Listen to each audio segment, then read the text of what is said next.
Okay, so first of all, because of an Oscar-related scheduling conflict with our venue, I now have 187 days to get shredded for my wedding, so that's an extra 2 weeks. Now, with that aside, I just first of all want to thank everybody, my friends, strangers, everybody who reached out to me. I was overwhelmed, lots of great suggestions, Lyme disease, lupus, kidney functioning, liver functioning, rhabdomyolysis. So I'm going to be looking into all of those things. I also have people coming to the house to check for mold. And I'll be meeting with a neurologist soon, hopefully as well. I've had some blood work done. There's some red flags that have come up. I don't know if anything is super serious or not yet until I meet with the doctors. But the bottom line is I really appreciate everybody's support and love and energy. And that's what's keeping me going through all of this. So I really appreciate that. Now, I have gotten some questions about this challenge that I just wanted to address here in this video. The first is about workout frequency. I am working out 4 times a week. So I have an upper body push-pull, rest day, legs, rest day, upper body push-pull, and legs, and then rest day again. Because of my situation, recovery has been difficult. My first leg workout, I was really sore and tore up, so I had to take an extra day of rest.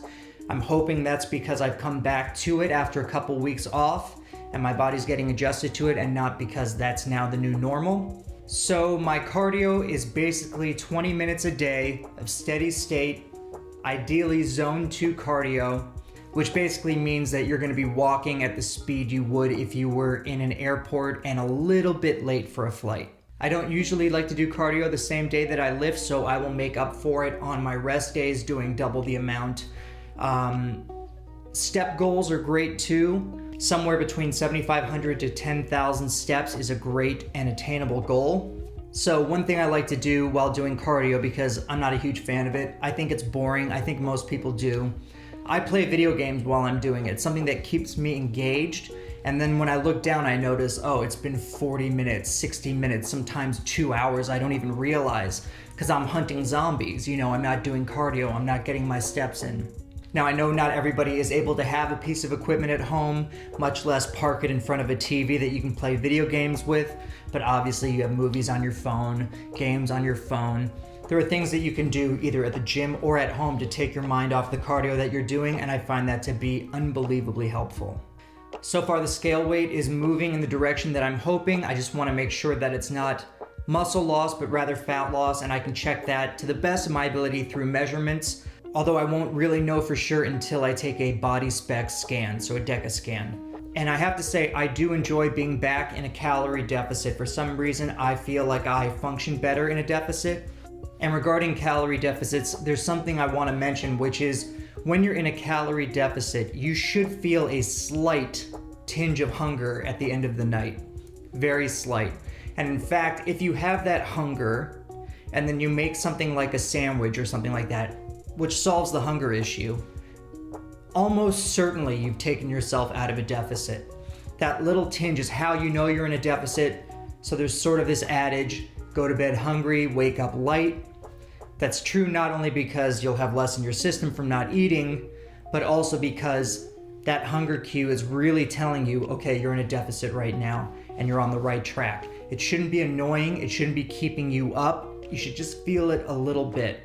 There are some other things that I'm doing during this challenge to help ensure success. The first is drinking at least a gallon of water a day. I'm not a huge fan of drinking water, even though it's so important for both body composition, fat loss, health, general well-being. So I've been including some of these flavor enhancers. This meal lemonade is one of my favorites right now, but there's lots of good different flavors. So when I did my first successful cut, I limited myself to 4 alcoholic beverages a week, which is what I'm going to stick to now, although I've noticed that with everything going on with my muscle issues, whatever the case, or just a factor of getting older, my recovery is not what it used to be, and it really is slowing me down, so I'm probably going to minimize that as much as I can as well.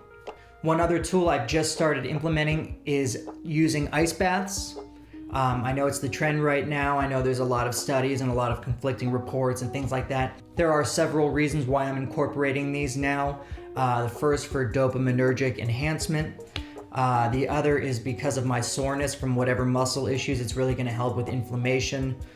There's a lot of talk about it pausing hypertrophy or muscle gain right after a workout, so I don't do them right after a workout. I will do them on my rest days. I'll also be using sauna. Luckily, I have a sauna here in the complex we live in. The other thing that I will be implementing is transcendental meditation, which I learned 10 years ago, but never really kept a steady routine on it. I'm re-implementing that because a lot of this is mental. A lot of this is getting past previous failures and trying to come to terms with whatever might be happening with me health-wise. So I want to make sure that I'm as strong as I can on that front as well. So any questions you might have about what's going on, what I'm doing, how it's going so far, I would love to hear them. I appreciate your feedback. Please subscribe to my channel to follow me as I get shredded for my wedding. I can't do this without you guys. I really, really appreciate it. And I look forward to sharing this journey with you.